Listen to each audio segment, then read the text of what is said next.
से कष्ट का सामना करना पड़ता है। मैं समझता हूं कि उस कष्ट को ध्यान में रखना चाहिए और जो लोग उससे प्रभावित होते हैं उनके प्रति संवेदना व्यक्त करनी चाहिए, उनसे माफी मांगनी चाहिए। लेकिन यह सवाल देश के सैकड़ों करोड़ लोगों का नहीं है, यह सवाल देश के अंदर 77% उन लोगों का है जिनकी आमदनी 20 रुपए से कम है, जो महंगाई से। और भीड़ आप कह रहे हैं, ऐसी ही भीड़ सार्वजनिक वितरण प्रणाली में 3-3 दिन तक लोग अपने गेहूं और चावल और अंत्योदय और बीपीएल के नाम पर लगे रहते हैं, लाठियों और गोलियों से भून करके मार दिए जाते हैं, तब भी चिंता का विषय होना चाहिए कि नहीं उनके। लेकिन आज मैं कह सकता हूं कि इस आंदोलन और इस बंद को स्वतः स्फूर्ति लोगों का समर्थन मिला है। अभी हमारे कांग्रेस के मित्र का जो आप दिखा रहे थे बाइट, वो ऐसी दलील दे रहे थे मालूम पड़े किसी जज के सामने किसी अपराधी की जमानत वो चाहते हो। और जहां तक सुप्रीम कोर्ट का आपका कहना है, ठीक है उन्होंने आदेश दिया है, लेकिन सुप्रीम कोर्ट से यह भी पूछा जाना चाहिए, और ये बात बहस में है कि लोकतंत्र में प्रतिरोध करने का कौन सा तरीका। बात आपकी सही है, आप रैलीज कर सकते थे, आप एक मंच पे खड़े होकर भाषण दे सकते थे जिसे मीडिया कवर करता, मगर इस तरह की तोड़फोड़ जरूरी नहीं। एक अनुमान 10,000 करोड़ का नुकसान बता रहा है अतुल जी, कौन सा अनुमान 10,000? कौन सा अनुमान 10,000 करोड़ रुपए का? औद्योगिक संघ 10,000 करोड़, औद्योगिक संघ ये बता रहा है कि 80,000 करोड़ रुपए जो उनके ऊपर टैक्स बकाया था इस बजट में ले लिया। औद्योगिक संघ ये बता रहा है कि देखिए न्यूनतम, नहीं देखिए आप ये अगर आप सिमेंटिक्स पे आप बहस कर रहे हैं, आज की मैं बात कर रहा हूं, आज की तस्वीर क्या है, आप उस उद्योग संघ की बात मत करिए जिसके करोड़ों हजारों करोड़ की आमदनी है, उसके स्टैटिस्टिक्स पर कोई मत जाइए। देखिए मेरा आपसे सवाल है, आपकी राजनीतिक मजबूरी है, मैं जानता हूं, राजनीतिक औद्योगिक संघों का विरोध करना मेरा आपसे सीधा मेरी सवाल है। मजबूरी नहीं, जो नुकसान आम आदमी का विरोध करना राजनीतिक औद्योगिक संघों की मजबूरी है। उनका मुनाफा आम आदमी के मेहनत की जो काट लेते हैं वही उनकी आमदनी है। आप अभी भी मेरे सवाल के जवाब नहीं दे रहे हैं। चलिए स्मृति ईरानी के पास चलते हैं। स्मृति ईरानी इस वक्त मेरे साथ मौजूद है। स्मृति जी, दो तस्वीरें सामने उभर कर आती हैं। मुंबई के अंदर बाकायदा, या महाराष्ट्र के अंदर मुंबई से लेकर पुणे में बीजेपी का झंडा फहराए लोग घूम रहे हैं, बसों पर पत्थर मार रहे हैं, एम्बुलेंसेस पर पत्थर मार रहे हैं, लोगों को थप्पड़ रसीद किया जा रहा है। आम इंसान कहां है? आम इंसान की सहानुभूति आखिर है कहां पे? आज आपने जो दृश्य दिखाए हैं या जिन दृश्यों पर आप अपनी चिंता व्यक्त कर रहे हैं, उनमें से एक दृश्य आज नहीं दिखाई दे रहा है आपके चैनल पर। यवतमाल नामक एक डिस्ट्रिक्ट में वो महिलाएं आज सड़क पर उतरी जिनका राजनीति से कोई लेना देना नहीं था, बल्कि वो उन किसानों की विधवाएं थी जिनको महज एक पॉलिटिकल मुद्दा बनाकर इस्तेमाल किया गया कांग्रेस पार्टी द्वारा। आज वो महिलाएं सड़क पर उतरी और उन्होंने सरकार के खिलाफ अपने विरोध को व्यक्त किया। आज आपके इन आंकड़ों में, इन दृश्यों में उन किसानों की तस्वीर नहीं जिन्होंने 3,000 से भी ज्यादा की संख्या में महाराष्ट्र में खुदकुशी की। आज आपके आंकड़ों में वो आंकड़ा नहीं जो सरकार जब घोषणाएं करता था, तब सरकार का ये कहना था कि 1 करोड़ से भी ज्यादा नौकरियां दी जाएंगी इस देश में, और सरकारी आंकड़े कहते हैं कि 1 साल में इस सरकार ने 1 करोड़ से भी ज्यादा लोगों को नौकरी से बाहर कराया, अनएम्प्लॉयड कराया। आज आपके आंकड़ों में ये आंकड़ा नहीं है कि एक तरफ सरकार कहती है कि अगर थोड़ी बहुत कीमतें बढ़ेंगी तो ज्यादा से ज्यादा 1 रुपए का फर्क पड़ेगा, लेकिन सरकार ये भी जानती है कि 70% से भी ज्यादा आज हमारे देश में जनसंख्या गरीबी से लड़ रही है।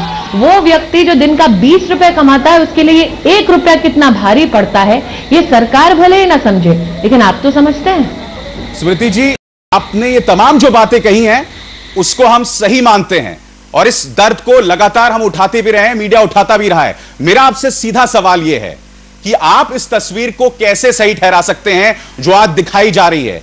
आप उस आंकड़े को कैसे गलत ठहरा सकती हैं जिसमें इस कदर नुकसान हुआ है? 3,000 से 10,000 करोड़ का नुकसान ही बताया जा रहा है, और ये आम इंसान के लिए आप सामने उभर कर आए हैं, तो ये कैसा दर्द है आपके जहन में? मैं आपसे कहना चाहूंगी कि आज आपका आंकड़ा 10,000 का है। आज से अभी से 15 मिनट पहले मैं जिस टीवी चैनल पर थी, उनका आंकड़ा 500 करोड़ है। मुझे लगता है पहले तो इन आंकड़ों पर पूरी मीडिया में एक राय बन जाए, तब इन आंकड़ों पर हम विश्लेषण करेंगे, चर्चा करेंगे। लेकिन कहीं ना कहीं आप भूल रहे हैं कि आप सुप्रीम कोर्ट की आज जब बात करते हैं कि बंद इलीगल है, कहीं ना कहीं उसी सुप्रीम कोर्ट ने कहा है कि every Indian citizen has the right to live. जब आप इंसान के मुंह से 2 वक्त की क्या 1 वक्त का निवाला भी छीन लेते हैं, तो क्या वो आम आदमी के अधिकारों का हनन नहीं है? आप मुझसे ये कहना चाहते हैं कि सरकार अपने स्पोक्स पर्सन के माध्यम से देश भर को ये झांसा दे कि 100 दिन में हम कीमतों पर नियंत्रण पाएंगे। सरकार वो नियंत्रण नहीं पाती, लेकिन आपकी सहयोगी पार्टियां बिहार के अंदर बाकायदा बाल-बालाओं को सड़कों पर उतार के डांस कराती हैं बीट जुटाने के लिए। अभिषेक जी, ये जो दलील बार बार दी जा रही है, इससे आप क्या कहना चाहेंगे इस मुद्दे पर? देखिए, ये एक गंभीर डिस्कशन है, इसमें कोई मैं आरोप प्रत्यारोप पे नहीं पढ़ना चाहूंगा। मैं 5-7 जल्दी से बहुत संक्षेप में पॉइंट्स करना चाहता हूं। एक बात जो आपने महत्वपूर्ण उठाई, गणतंत्र में, लोकतंत्र में हर तरह का हक है और मैं उससे सबसे पहले समर्थन करता हूं। बीजेपी का हक है, सीपीआई का हक है, सीपीएम का हक है कि विरोध करे। उसके लिए वो स्ट्राइक कर सकते हैं, नारे लगा सकते हैं, प्रोसेशन लगा सकते हैं। सुप्रीम कोर्ट ने आज से 12 वर्ष पहले एक बड़ा स्पष्ट फर्क बनाया कि ऐसी चीजें गणतांत्रिक हैं, लेकिन बंद का मतलब होता है, और यही आप अभिप्राय, आपका मूल मुद्दा है कि किसी चीज को रोक दिया जाए, अवरुद्ध किया जाए, बंद किया जाए, ऑब्स्ट्रक्ट किया जाए। वो असंवैधानिक करार किया आज से 12 वर्ष पहले। मैं कोई कानूनी तर्क में नहीं पढ़ रहा हूं, इसका ये एक राजनीतिक डिबेट है और राजनीति का सिर्फ इतना पॉइंट बना रहा हूं मैं कि हम अगर चाहते तो इस पर कंटेम्प्ट ऑफ कोर्ट भी कर सकते हैं। अच्छा, एक बात बताइए अभिषेक जी, नहीं जा रहे हैं, क्या हम ये कह रहे हैं कि गलत बंद है। नहीं नंबर करती? 2, आपसे अतुल जी एक सवाल पूछ रहे हैं, अभिषेक जी जवाब दीजिए। अभिषेक जी, कांग्रेस पार्टी पश्चिम बंगाल में बंद नहीं करती है, कांग्रेस पार्टी केरल में यूडीएफ जो है बंद नहीं करती है, तब बंद के ऊपर आम लोगों का और सुप्रीम कोर्ट की नीतियों का अनुसरण किया जाता है आपकी तरफ से। आप जब क्या कहते हैं कि कोई बड़ा पेड़ गिरता है तो धरती हिलती है, ये कहते हैं, तो क्या हिंसा नहीं होती है उस वक्त?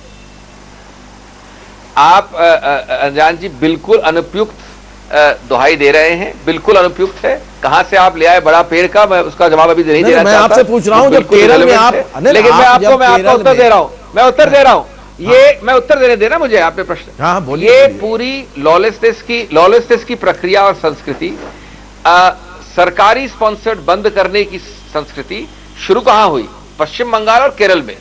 ये सीपीएम और वामपंथियों ने शुरू की, सरकार के द्वारा बंद करवाए, और यही बात है, ये बिल्कुल सही बात है। आप सरकारों को गिराने का, सरकारों को बनाने का और राज्य और सरकार द्वारा प्रायोजित हिंसा करने का आपका रिकॉर्ड है। आप 1984 भूल जाते हैं, आप कहते हैं कि सरकार लेकिन मैं इतना जरूर इस बहस को इतना व्यापक नहीं करना चाहते, वाकई 84 तक इसको नहीं लेना चाहते। हम इस वक्त बात कर रहे हैं, चलिए बंद वाजिब हो सकता है, हालांकि अपनी राय दी है, मगर सवाल यहां पर यह भी है कि जो तस्वीरें हैं ये जायज कहां तक है? एक मिनट, आपके पास एक मुद्दा है, उसमें कम से कम 3 या 4 व्यक्ति एक मत के हैं, मैं एक मत का हूं, मुझे 4 गुना समय न दे, मुझे सिर्फ थोड़ा अपनी बात कहने का समय दे दें बिना उसको रोकथाम किए। बाकी सबका मत है कि मेरा मत दूसरा है। मैं सिर्फ अपने पॉइंट में बहुत बड़े मुद्दे में नहीं पढ़ना चाहता, सिख राइट्स और इसमें मैं सिर्फ आपके मुद्दे का तर्क से उत्तर देना चाहता हूं। मैं जो दूसरा पॉइंट कह रहा था वो ये था कि आज जब ये बड़ा एक अच्छा एक मौका आया है कि बीजेपी और लेफ्ट और वामपंथी हाथ जोड़ के, हाथ मिला के, कंधे से कंधा मिला के साथ काम कर रहे हैं, उसके लिए उनको बधाई मिलनी चाहिए इस गठबंधन के लिए। लेकिन इस गठबंधन की सच्चाई क्या है? सच्चाई यह है कि बीजेपी ने अपने समय में केरोसिन को 250% बढ़ाया और पेट्रोल को सिर्फ 150% बढ़ाया। वैसे मैं बता दूं आपको कि 4 आइटम है, पेट्रोल, डीजल, एलपीजी और केरोसिन, चारों की कीमतें बीजेपी के दौरान, जी अभिषेक जी, एक की 22 बार, एक की 20 बार, एक की 25 बार बढ़ाई गई। उनकी जो मात्रा है वो इस बार की इंक्रीज की कई गुना ज्यादा है। एक उदाहरण ले सिर्फ आप, केरोसिन हमने 2004 से आज तक 6 वर्ष में एक बार नहीं बढ़ाया, एक बार। अभिषेक जी, उन्होंने 250 बढ़ाया है। बिल्कुल, ये क्यों है? सच्चाई ये है कि अगर आप नहीं बढ़ाएंगे, एक सेकेंड, अगर आप इसको नहीं बढ़ाएंगे तो वही आम आदमी एक डायरेक्ट टैक्स पे कर रहा है, जिससे न वामपंथियों को आपत्ति है, न बीजेपी को आपत्ति है। इसकी मेरी दलील है, इसकी मेरी एक दलील है अभिषेक जी, उसकी हम चर्चा करेंगे। अभी हम एक छोटा सा ब्रेक ले रहे हैं, ब्रेक के बाद हम स्मृति जी से और भी सवाल करेंगे। हम इनसे पूछेंगे कि ये जो आक्रामकता दिखाई दे रही है, या अग्रेशन जो दिखाई दे रहा है राजनीतिक कार्यकर्ताओं में, इसकी वजह क्या है? ये बौखलाहट आखिर आम इंसान पर क्यों? थोड़ी सी इंतजार के बाद, कहीं मत जाइएगा। इसीलिए उच्चतम न्यायालय ने कहा था बंद, इसीलिए उच्चतम न्यायालय ने कहा था कि बंद।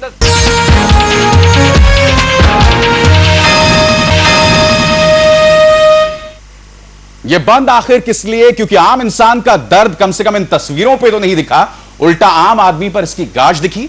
उसके एम्बुलेंसेस पे पत्थर मारे गए, उसकी बसों पर पत्थर मारे गए, यहां तक कि उसको थप्पड़ भी रसीद किए गए। सीधे रुख करना चाहेंगे हम स्मृति ईरानी का, जो इस वक्त हमारे साथ मौजूद हैं।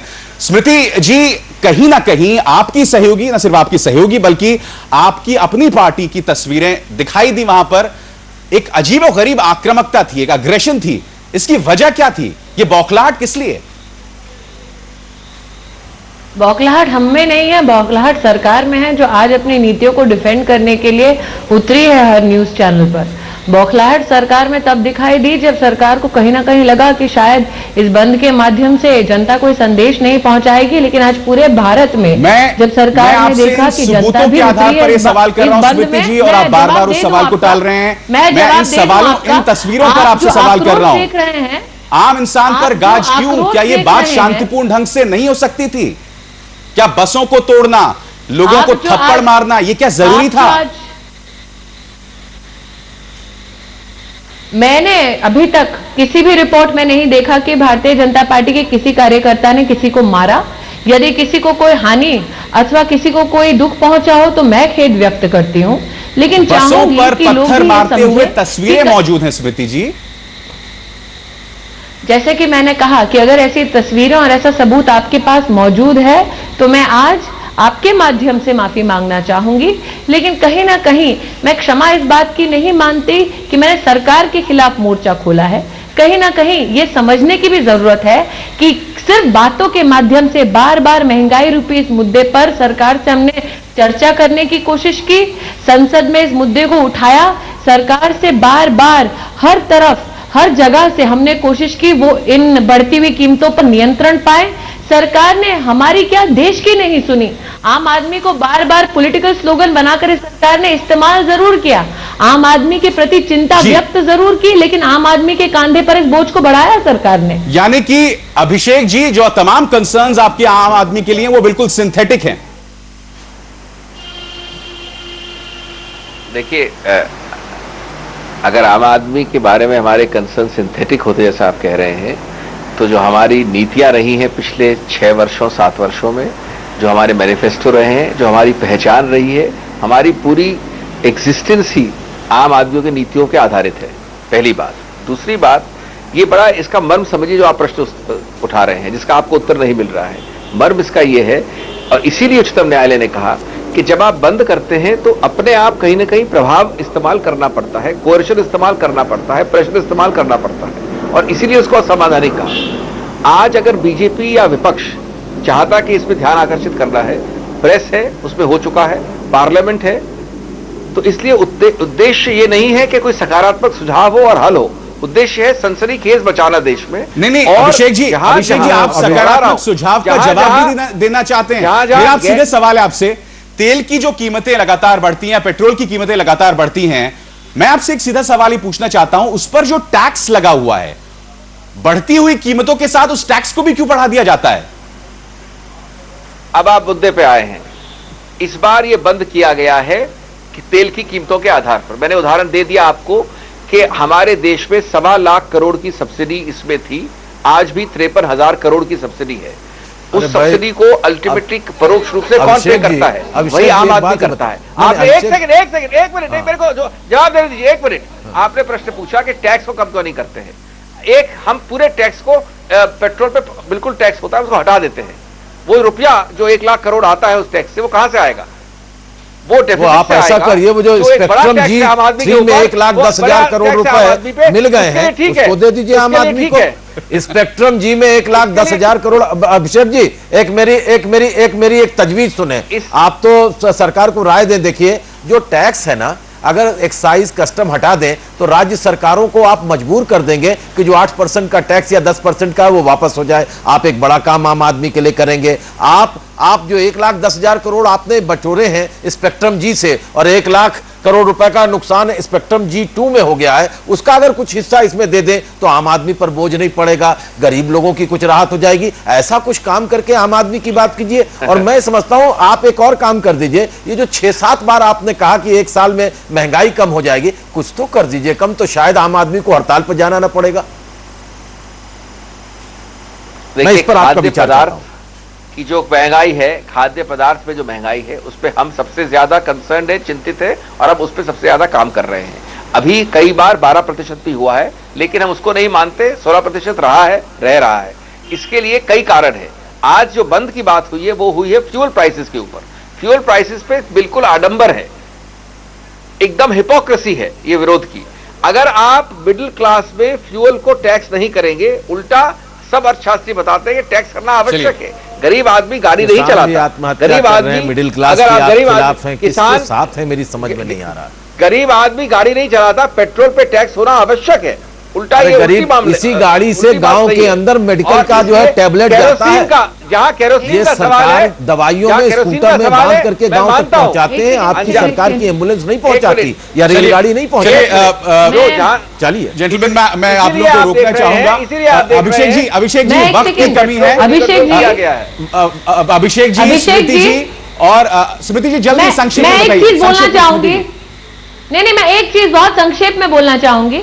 अभिषेक जी ने अपने अभी कथन में कहा कि हम मैनिफेस्टो का पालन कर रहे हैं। कांग्रेस के मैनिफेस्टो में सालों पहले था गरीबी हटाओ। तेंदुलकर कमेटी की रिपोर्ट कहती है कि कांग्रेस के राज में गरीबों की संख्या इस देश में बढ़ी है। हाँ अभिषेक जी, अमीर गाड़ी चलाते हैं तो उन अमीरों पर टैक्स कीजिए, आम आदमी का टैक्स का बर्डन कम कीजिए। गाड़ी भले ही अमीर चलाते हो, लेकिन जो फूड प्रोडक्ट्स आते हैं मार्केट में, जिन ट्रकों के माध्यम से वो पहुंचते हैं मार्केट में, उनके जो फ्यूल के प्राइसेस हैं वो कम नहीं हो रहे, और उसका कैस्केडिंग इफेक्ट गरीबों के खाद्य पदार्थ पर हो रहा है। ये आप भी जानते हैं। हम लोगों ने मुझे लगता है कि अंत में जाकर आपको बता दूं, ऐसा मुद्दा छेड़ा है जो अगले 1 या 2 घंटे तक बहस की जा सकती है। अभिषेक जी, मैं क्षमा चाहूंगा, आपको यहां रोक रहा हूं, वक्त की कमी है। अतुल जी आप आए, स्मृति जी आप आए, और अभिषेक जी आप तीनों का बहुत बहुत शुक्रिया।